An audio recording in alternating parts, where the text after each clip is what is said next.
As the wheels of time turn, ages come and go, and in their passing all that once flourished and was familiar gives way to that which is fresh, new, and unfathomable, until eventually that too becomes familiar and then forgotten, as the cycle continues and the age turns again. However, there are those here among us who have not forgotten. And now, in our time of great need, they are uniting to raise their voices for those who would hear, to remind us that we, when unified, have the power to shape our destiny. Earth's ancient cultures, these keepers of wisdom, truth, and time, remember well our oneness with the earth, the self, and all, and are sharing their stories in hopes that humanity will demonstrate its love and receive the blessings that come with the shifting of an age. For to date, much that mankind has created in its quest for advancement has been forged from the fires of fear and forgetfulness. Yet today, there are those who are heeding the wisdom of the ages and the understanding that true happiness can only be realized by contributing to the health and happiness of the earth and others. Thus, in accordance with universal law, humanity is presently being afforded the opportunity to demonstrate its love through its willingness to learn from its past. For though we have neglected the teachings of our ancient elders and have thus brought our earth to its present state of immediate crisis, we are once again invited to learn what we may from the ancient ways. This wisdom is offered to all who will hear, through the means by which it was preserved for thousands of years. Thus it is through the stories and prophecies of these ancient nations that humanity is urged to awaken and to remember that it is our collective belief that shapes this reality. For not all prophecies exist to tell us what is to be, but rather they tell us what we need to hear in order to inspire us to do what we know we must. Thus, if a prophecy may be viewed as a projected outcome based on the preceding trend of events, then it may be realized that the instant we respond to the prophecies of our elders by doing what we have never done before, we immediately alter the probability line of our future and effectively begin creating a new reality. And so we return to humanity's choice.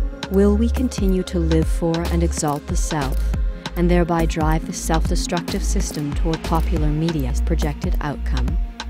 Or will we choose to alter our course by uniting and supporting each other in creating a new, harmonious way of being out of love for the earth and all living things? For now, more than ever in our recorded history, as we experience the turning of an age, we are responsible for what we experience. And this truth may be seen through the proper understanding of the wisdom that is gifted to us through the prophecies.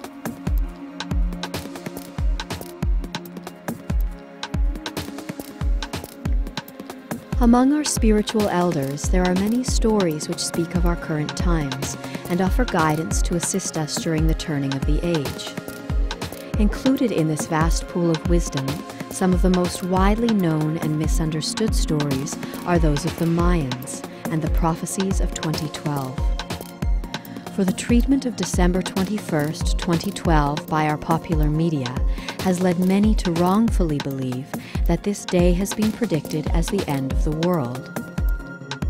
Thus, such ill-informed assertions, when coupled with the increasing intensity of our world's current environmental, economic, and socio-political crises, have served to create a sense of helplessness in the hearts of humanity.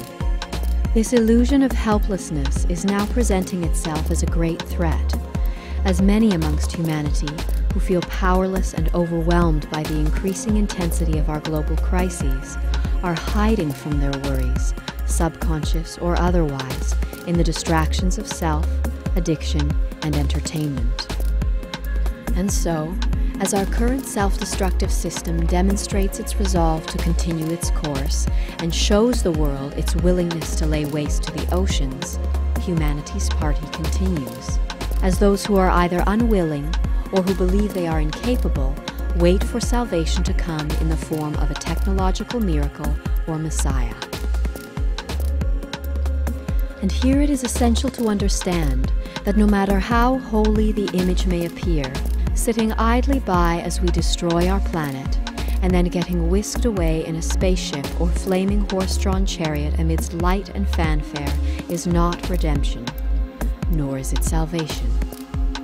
For those willing to search their hearts will know that waiting for someone else to do what we know we must is not a demonstration of love, but rather it is one of fear, and it is love, not fear, that lights the path to salvation.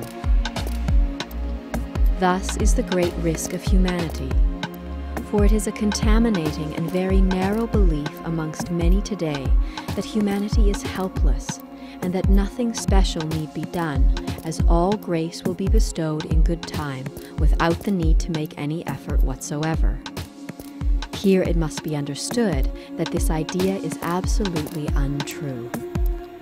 For the universal law of free will has been instilled to give each person the opportunity to demonstrate their love through genuine collaborative selfless service, so that in doing so they may raise their consciousness and vibratory rate to the necessary level that they may make a successful transition into the new world. Thus it may be realized that salvation is not something that can be given or received, for indeed it must be chosen. And so with humble hearts we encourage you to let love and fear be the meters by which you make your choices, now and in the coming days of the turning of the age. Ask yourself, is it love or fear that keeps us silent and idle while the planet is abused? Is it love or fear that would drive us onto a spaceship or in search of a Messiah? Is it love or fear that inspires us to do what we can to help the earth and all living things? Thus, by choosing love, one may ensure that in each moment their heart's weight, when measured, will be lighter than a feather.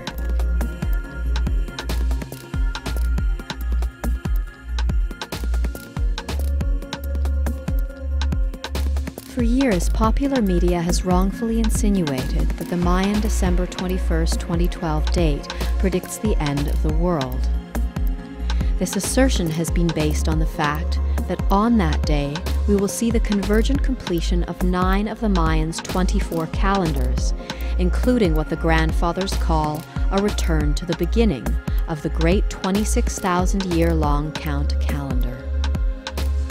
To say that these completions mean the end of the world would be as erroneous as proclaiming doom every New Year's Eve. For these are huge wheels of time that turn, and like our current calendar, when its 12-month cycle is completed, it simply begins again.